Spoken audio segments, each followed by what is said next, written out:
What does a state do when its most horrific secret is hours from discovery? In the final 24 hours at Auschwitz, the answer was a meticulously planned campaign of destruction.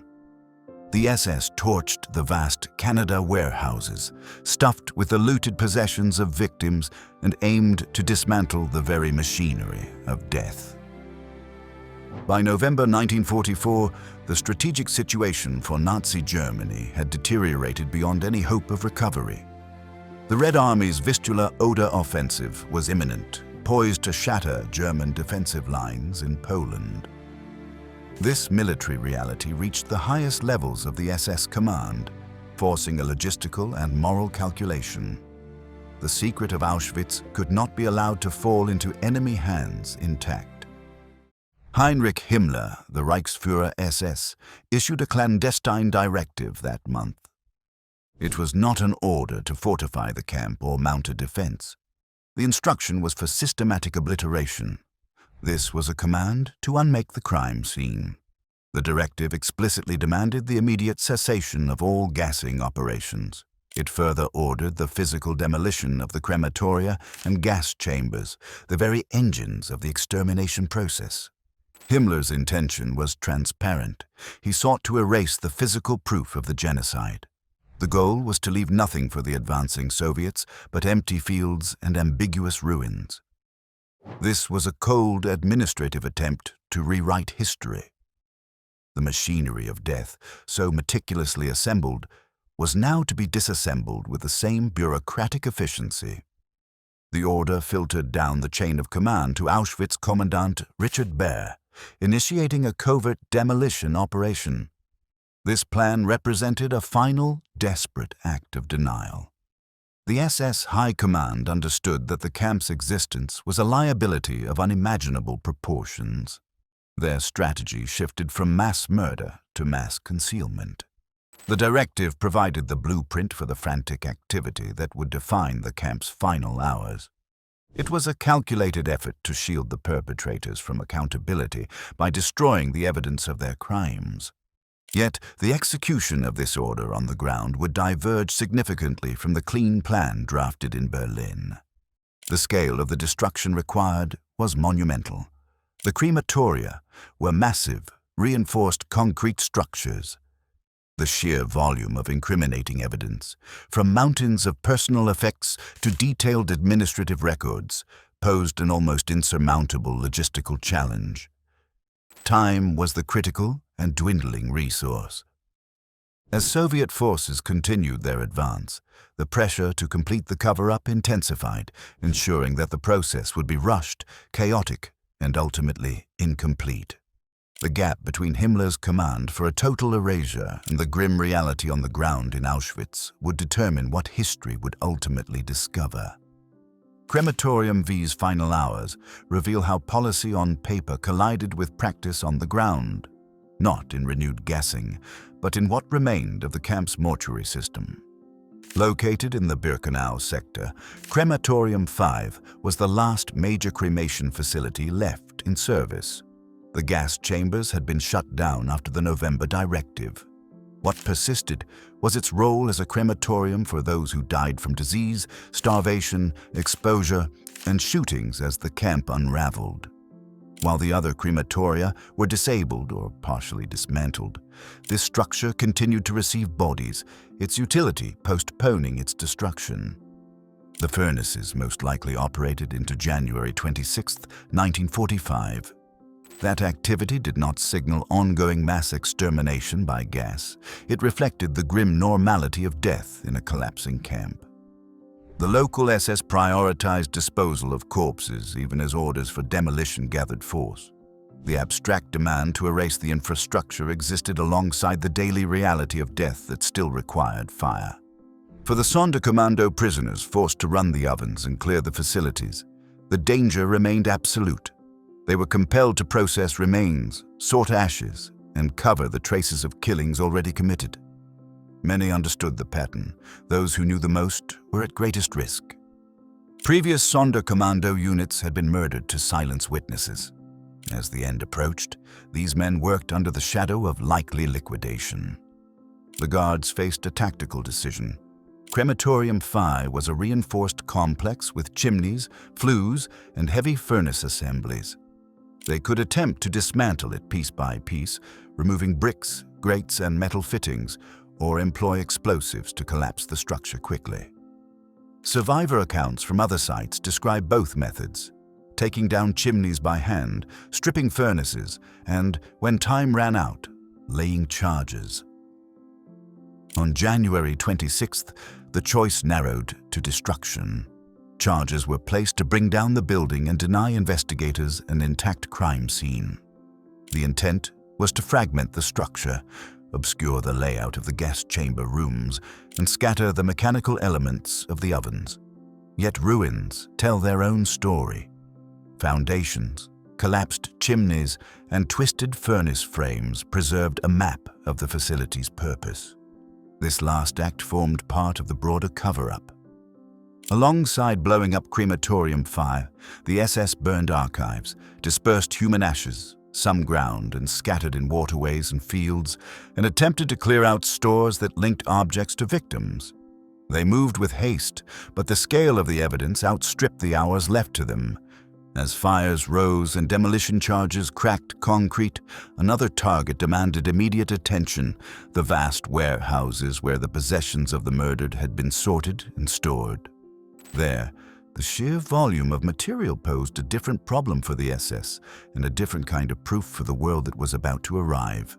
The SS systematically looted every victim who entered the camp, and the central repository for this vast plunder was a section the prisoners themselves had grimly nicknamed Kanada, a name suggesting a land of unimaginable plenty.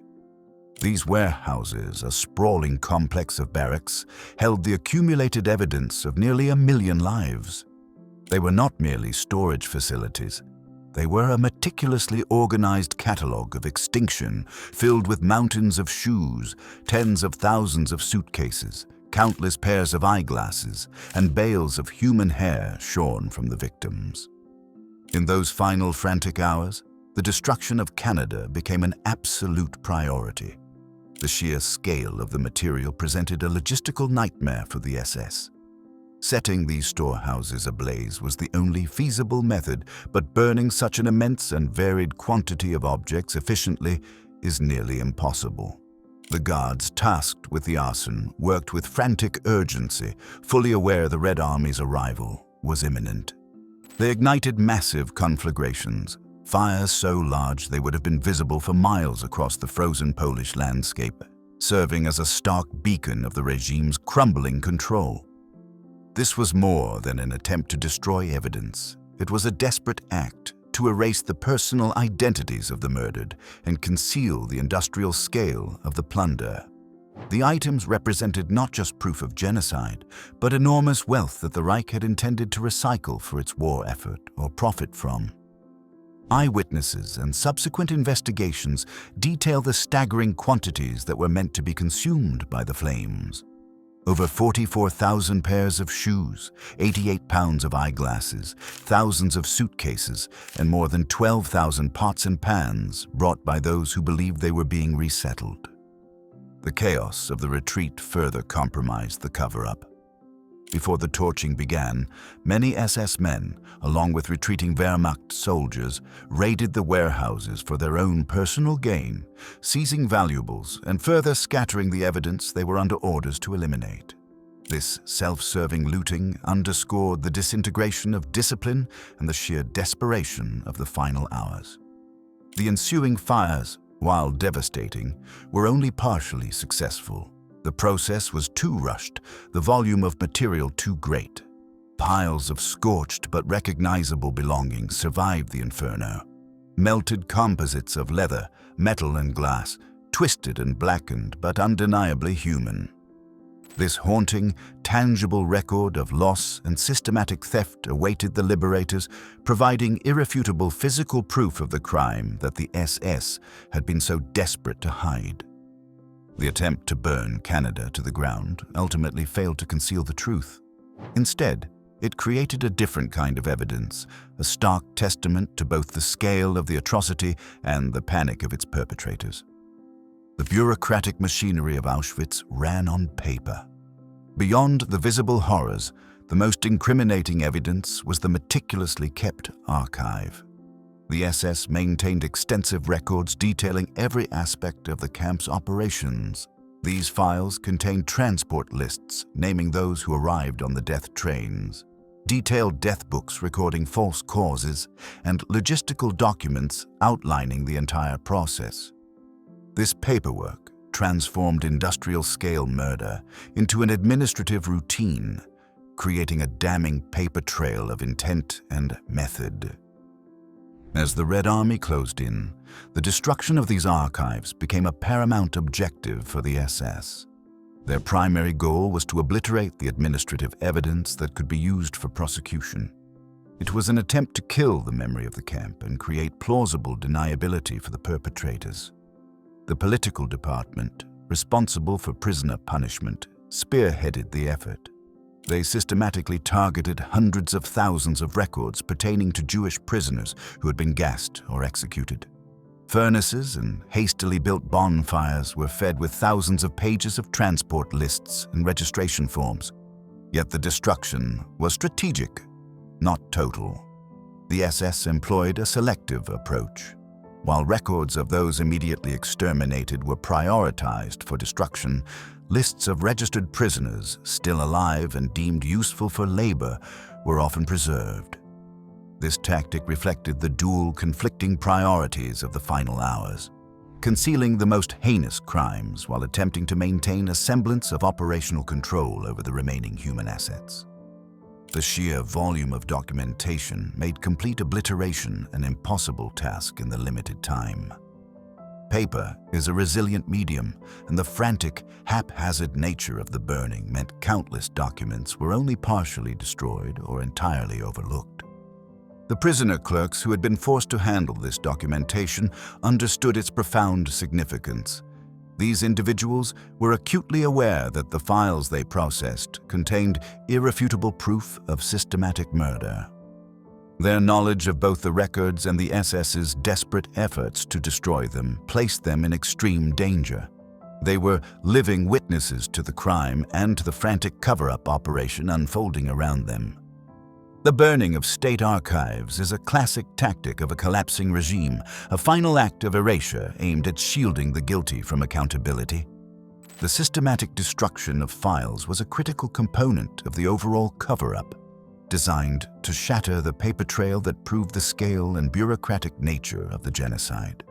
While the SS succeeded in destroying vast quantities of evidence, their efforts were ultimately incomplete. Fragments of the archive survived the inferno.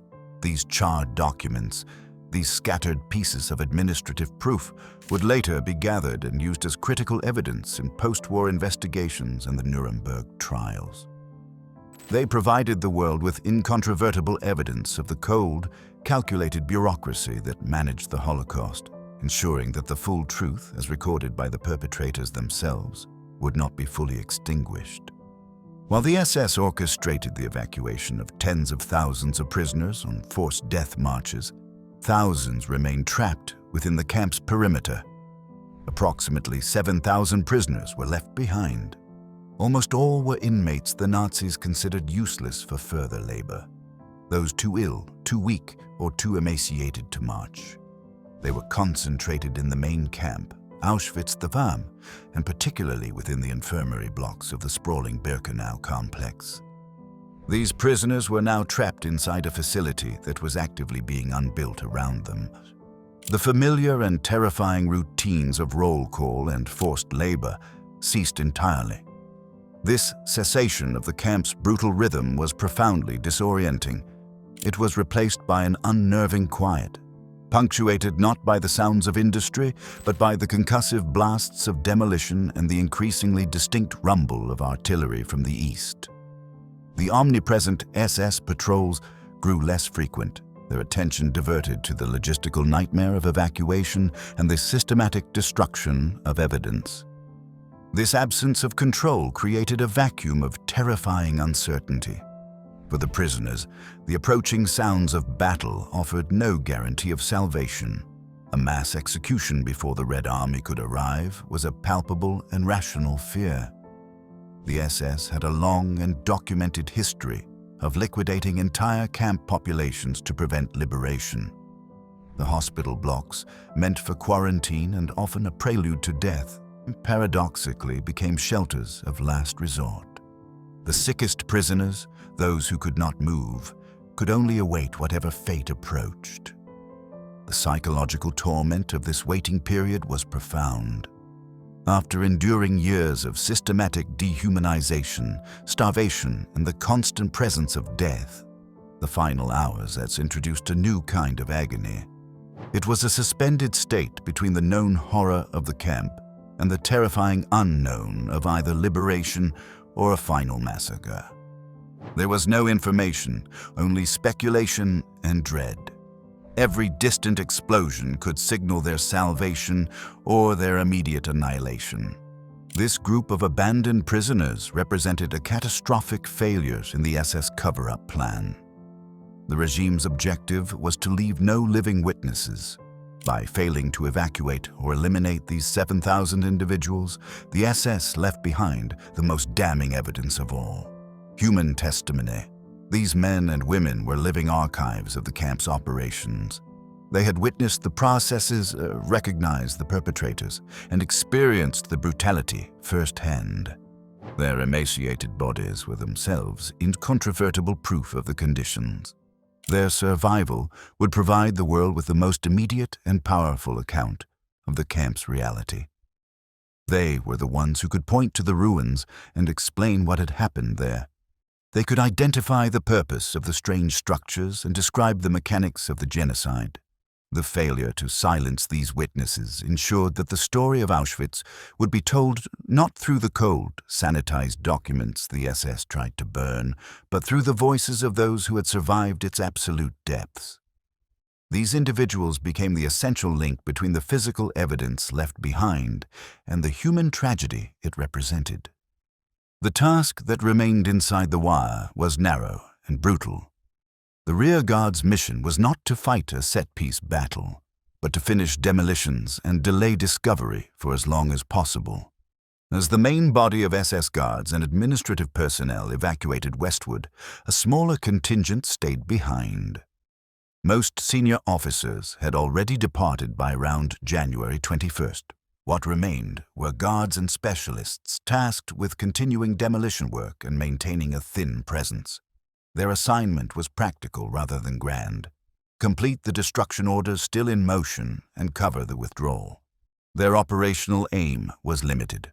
Hold the perimeter long enough to light fires, set charges, and wreck what machinery could still be reached. Victory was measured not in ground, but in the amount of evidence they could spoil before they left. This group held direct responsibility for the last detonations and the final burnings.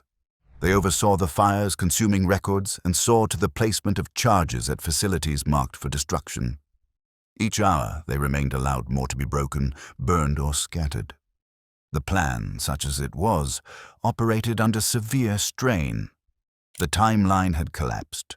Transport disruptions, confused orders, and the absence of many officers created gaps in command.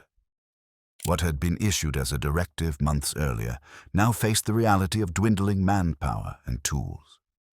The work became hurried and uneven. Some sites wired for demolition, others abandoned, half-finished. Some archives reduced to ash, others left smoldering with intact pages beneath. The men who stayed did not enact a noble, ultimate sacrifice. They worked under pressure and the growing likelihood of capture.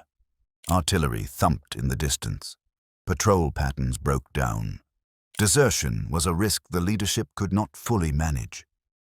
In this atmosphere, discipline frayed. Decisions leaned toward speed over thoroughness. Charges were placed where they could be reached quickly.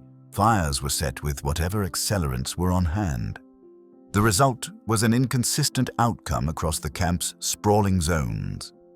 What this rearguard achieved, and what it failed to achieve, set the scene for first contact by Soviet troops. The state of the ruins, the extent of burned records, the condition of remaining structures. These were the direct products of last-minute choices made under pressure.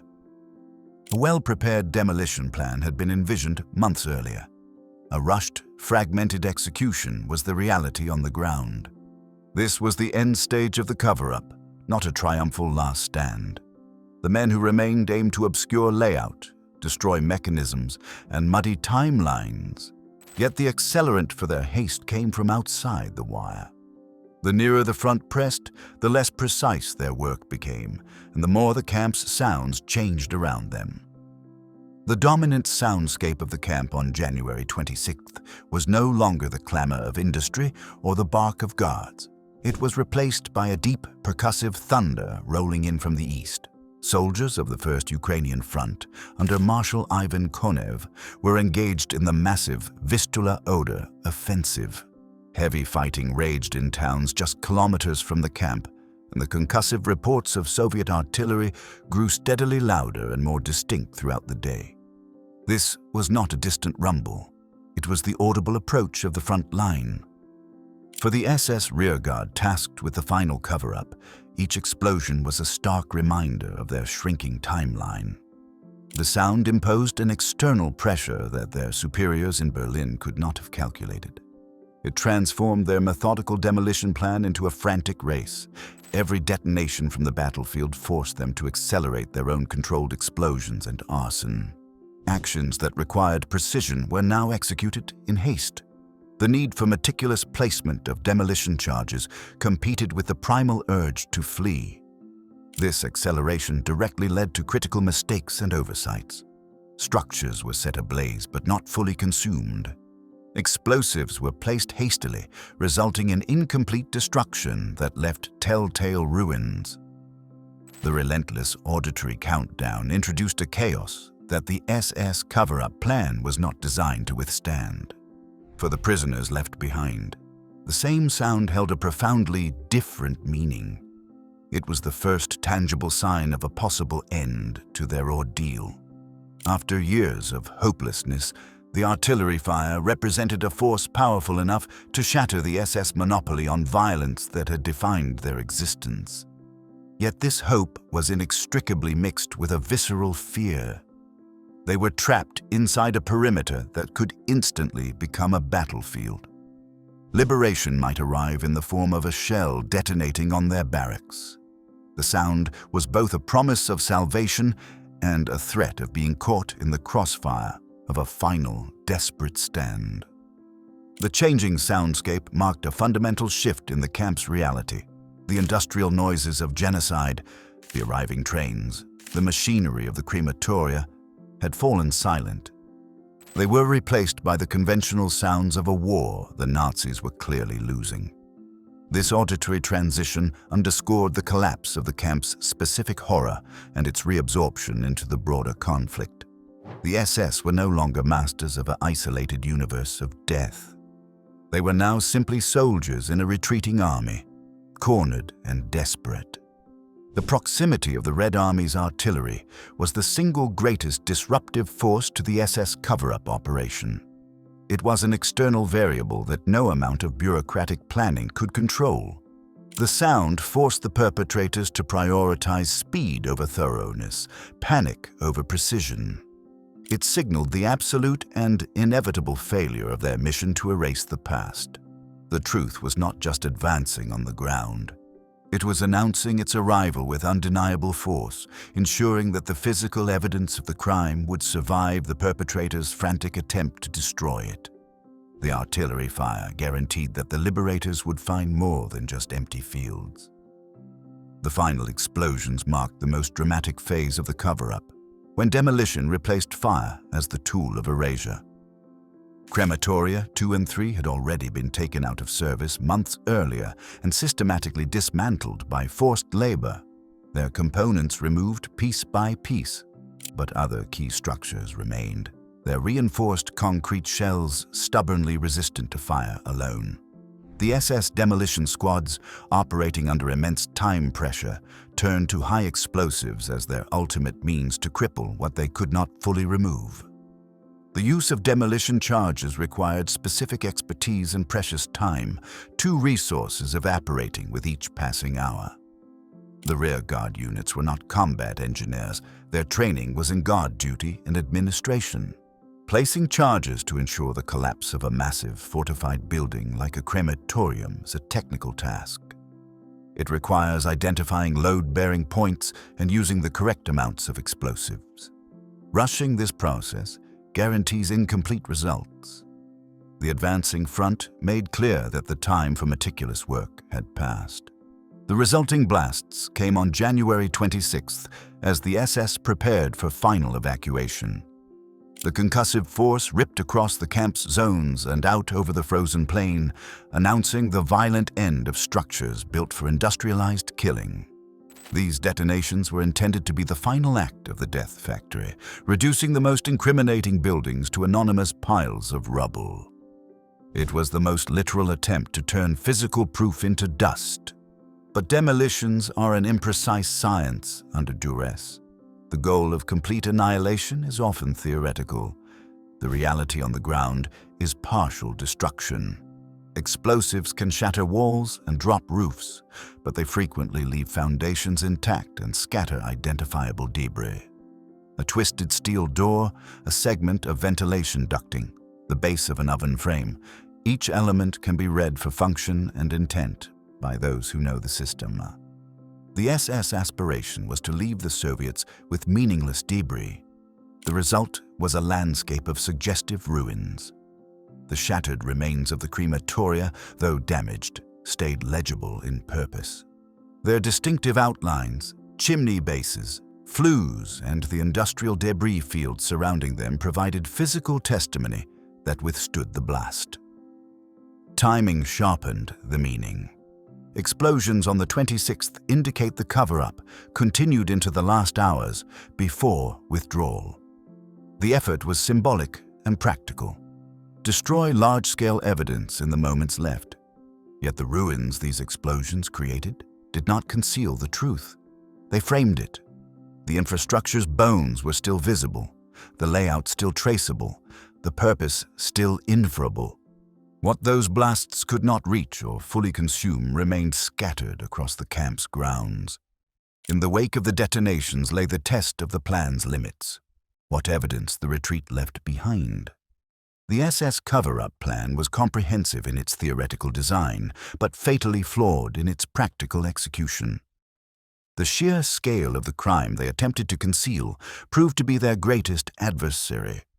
The retreat was too hurried, the timeline too compressed, the volume of evidence too immense. What the perpetrators left behind in their frantic escape provided the world with an archive of irrefutable proof. This abandoned evidence was not limited to the major structures. Beyond the smoldering ruins of the crematoria and the charred skeletons of the Kanada warehouses, the camp was littered with smaller, devastating artifacts.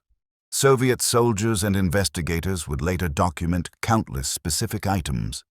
They found enormous piles of ashes intermixed with human bone fragments, the final grim residue of the murder process. They collected empty Zyklon B canisters, the tools of the gas chambers, scattered near the demolition sites. Abandoned SS equipment, from uniforms to administrative stamps, lay where they had been dropped in the final rush to evacuate. The most significant failure of the cover-up, however, was human. Leaving behind approximately 7,000 living witnesses constituted a catastrophic operational error. These emaciated survivors were the most compelling evidence of all. They could point to the ruins and explain their purpose. They could identify the perpetrators and describe the processes. Their physical condition was itself a testament to the systematic brutality of the camp regime. The Soviets did not discover a fully functioning death camp, nor did they find an empty field. They encountered a site frozen in a moment of violent transition. It was a place caught between active genocide and attempted erasure. The state of the evidence showed a process interrupted. Each abandoned item, a half-burnt file, a scattered canister, a surviving prisoner, was a clue the SS had failed to eliminate in their desperate race against the advancing front. This collective failure demonstrated the inherent limitation of any attempt to hide a crime of such monumental proportions. The genocide was too vast, its physical footprint too deep to be fully concealed by a retreating army. The evidence was not merely present, it was overwhelming. This ensured that the story of Auschwitz would be told not through the sanitized narrative its perpetrators hoped to create, but through the voices of its survivors and the silent testimony of its physical remains. The ruins, the possessions, and the people became the permanent custodians of the truth, a truth the Nazis could not destroy. By late January, the evacuation still moved along the rails. The last train out was part of that retreat. The railway lines that had delivered millions to their deaths now served a final, grim purpose in the camp's evacuation. While the majority of prisoners were driven out on foot between January 17th and 21st, about 58,000 people forced into death marches that would claim roughly 15,000 lives. A smaller movement by rail continued as the front advanced. The same tracks that symbolized the arrival of doom were used again, now to pull remnants of the system westward ahead of the Soviet approach. Conditions aboard these last trains reflected the same brutality seen on the roads. Prisoners were crammed into freight wagons in the deep cold of January. Food and medical care were nearly non-existent. Many were already weakened beyond endurance. Exposure, starvation, and disease followed them onto the trains and took their toll in transit. These movements extended the killing logic beyond the wire. Death did not end with the departure. It traveled with them. The trains ran under pressure. Rails had to be cleared. Locomotives found and routes kept open despite the disintegration of German logistics. Air attack and damaged infrastructure delayed departures and broke schedules. Even so, the camp system still connected to the Reich's broader transport network. That connection made a final withdrawal by rail possible for a fraction of those the SS chose to move. What can be said with confidence is limited by the records that survived. The documented scale centers on the death marches, tens of thousands forced out on foot, with catastrophic losses along the way. Trains carried others deeper into the Reich, to camps still functioning within Germany. The symbolism is stark. The same industrial pathway that had fed the genocide now served the retreat, tying the end back to the means by which it had been executed. For the prisoners, a train offered no promise. It was a shift in location, not in purpose. Men and women taken by rail entered another circuit of captivity, often arriving at camps already strained by overcrowding and scarcity. For some, the journey itself proved fatal. For others, it delayed liberation by weeks that cost lives. The operation of these final trains underscored a grim continuity. Even as the system fractured, its administrative habits persisted. Orders were issued. Cars were loaded. Schedules were attempted. The retreat tried to look organized, even as it unraveled under military pressure and winter. Their departure signaled that the camp's operational life was ending, and that the last decisions would be made under the cover of night. What followed was a compressed window in which the plan had to be finished before the line reached the wire. Midnight, January 26th, drew a hard line inside the camp, separating the last movements of retreat from the remnants that could not be carried away. As the clock passed midnight, the camp entered its final hours under SS control. The landscape was a chiaroscuro of destruction, illuminated by the orange glow of burning warehouses and punctuated by concussive blasts that had echoed throughout the day. The steady thunder of Soviet artillery provided a constant, rumbling bass note to the chaos. This was no longer a place of systematic routine, but a frantic scouring operation racing against an absolute deadline. For the SS who remained, this period represented the point of no return. Most senior officers had already left by around January 21st. What was left was a reduced presence acting under orders that had driven the day's demolitions. Every minute increased the risk of being overtaken by the Soviet advance. Darkness offered a fragile shield, but it also heightened the psychological strain. The work narrowed to what could be done quickly and what could not be left intact. Precision gave way to speed. Speculation was a luxury the prisoners could not afford. For the thousands huddled in barracks and infirmaries, the long night was an agonizing vigil. The absence of the usual patrols was as frightening as their presence had been. Sounds from outside, fire, sporadic detonations, distant guns, created an unnerving ambiguity. Were the SS still destroying structures or preparing to kill those left behind? The promise of liberation, signaled by the approaching guns, was tangled with the fear of a last-minute massacre. The psychological toll was immense. After years of systematic dehumanization and the constancy of death, the final hours introduced a suspended state, neither the old routine nor the certainty of rescue. The hospital blocks, filled with those too weak to move, became spaces of forced waiting. Information did not exist. Rumor took the place of orders. Every sound could be read both ways. What occurred between midnight and first light did not inaugurate a new plan. It concentrated what remained of the existing one. The day's work had already set its course: destruction where possible, removal where feasible, abandonment where neither could be completed. The timeline was fixed by forces outside the wire. Within it, actions contracted to the minimum that manpower and time allowed. As a measure of the cover-up, these hours mattered less for what they perfected than for what they left unfinished. The fires and blasts of the 26th had altered the camp, but they had not erased it. By the time the night thinned, the outcome was largely set. What awaited the morning was not emptiness, but the imprint of what had been done and what could not be undone. The first light of January 27th revealed a camp in the aftermath of a violent scouring. The landscape was no longer the orderly, brutal complex of the previous day. Instead, a haze of smoke hung over smoldering ruins. The skeletal remains of the Kanada warehouses stood blackened against the sky. Gaping voids marked the spots where the crematoria had once dominated the Birkenau sector. The air carried the acrid smell of burned wood, cloth, and something more sinister. For the SS rearguard, this dawn was the signal to withdraw. Their mission, however incomplete, was over. The sounds of battle were no longer distant. They were immediately adjacent to the camp perimeter.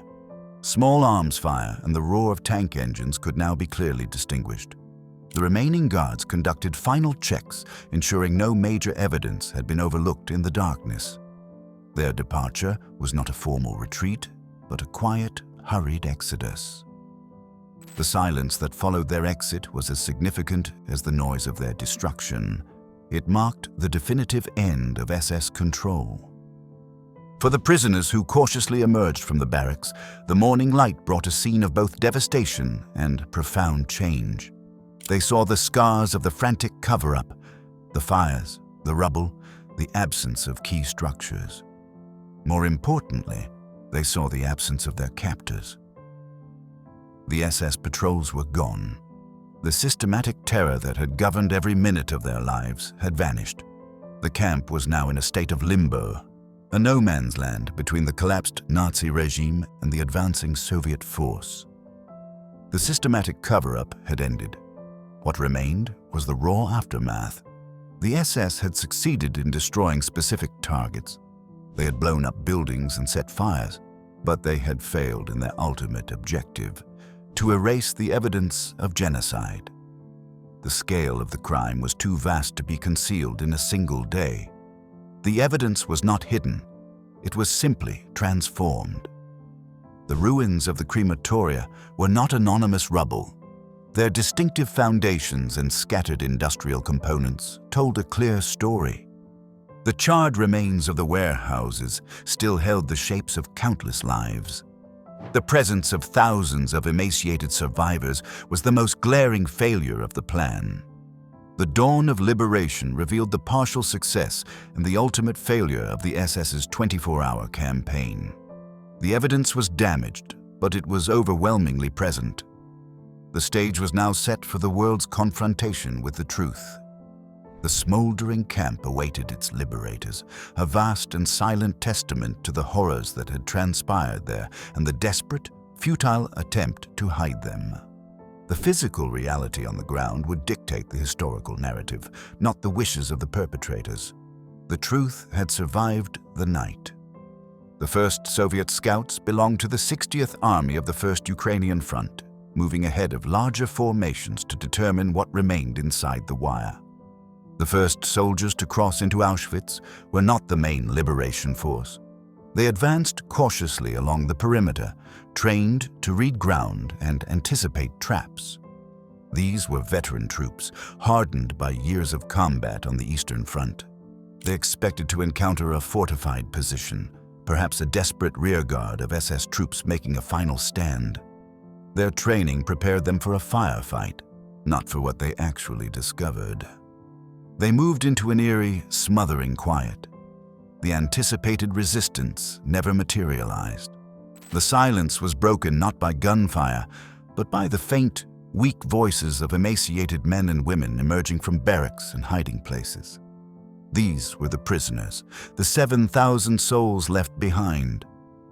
They moved slowly, their skeletal frames and striped uniforms presenting a vision of suffering that defied the soldiers' combat experience. The patrol's immediate focus shifted from securing a military objective to confronting a humanitarian catastrophe of immense scale. Instead of a battlefield, the scouts found a vast crime scene in the process of being sanitized. The air carried smoke and decay.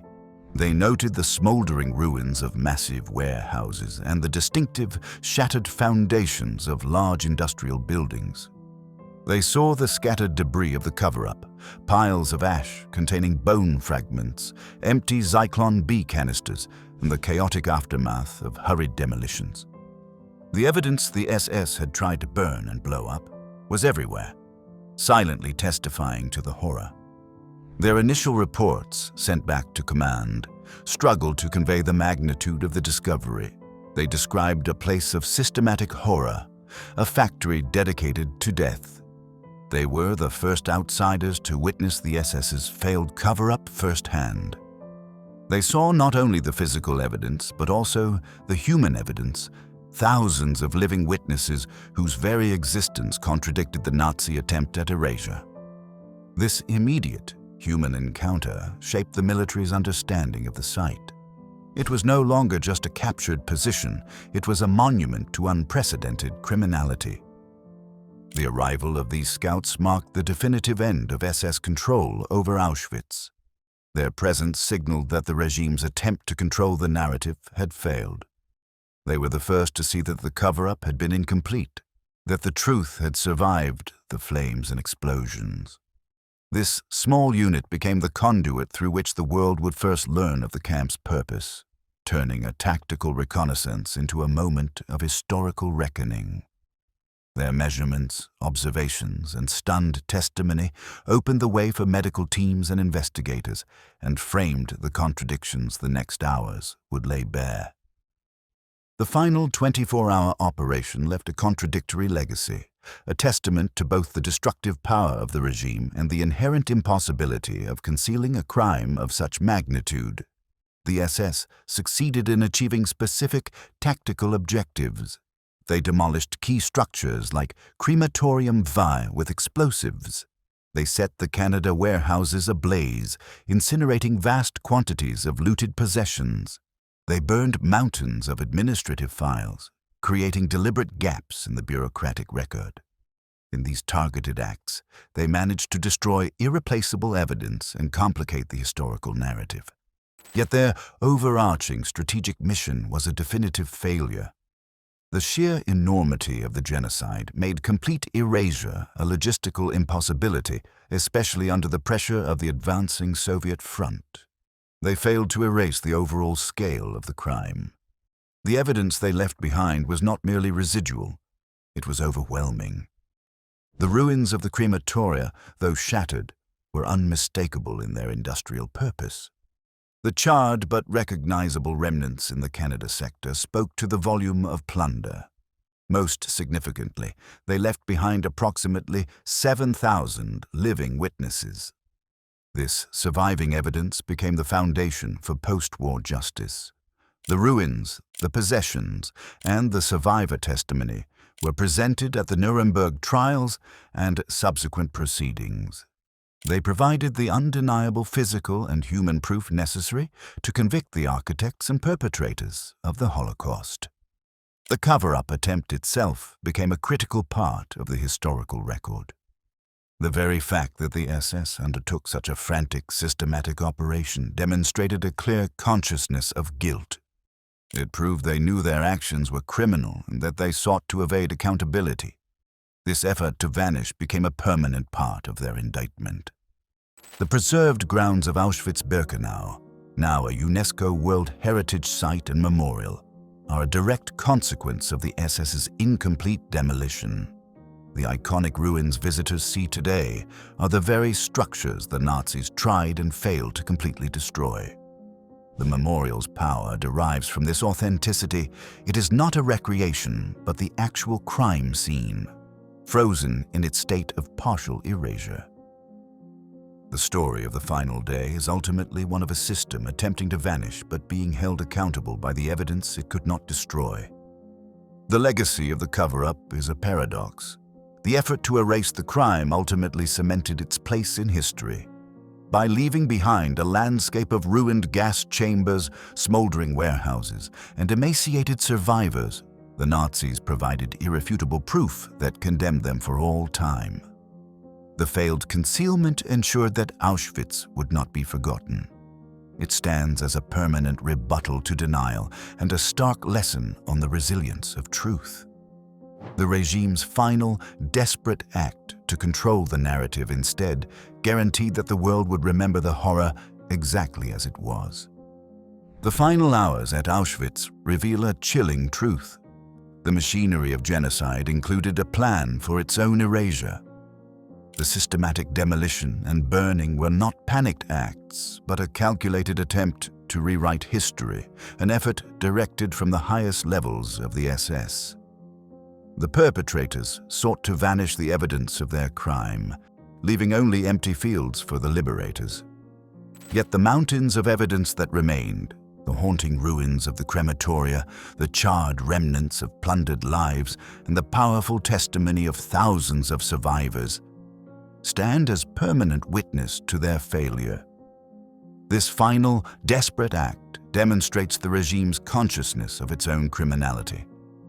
The story of this single day underscores the resilience of truth against the most determined efforts to bury it. The cover-up failed because the crime was too immense to conceal. If this story moved you, challenged you, or helped you see the Second World War differently, it would be an honor to have you join our growing community. Subscribing isn't just a click. It's a way to support more powerful stories, more forgotten voices, and more truth from the past. So if you believe these stories matter, hit that subscribe button, and let's keep building this journey together. And don't forget to leave a comment. We read everyone and love hearing your thoughts. Until next time, keep exploring history with Epic War. Keep asking questions. Keep seeking the truth.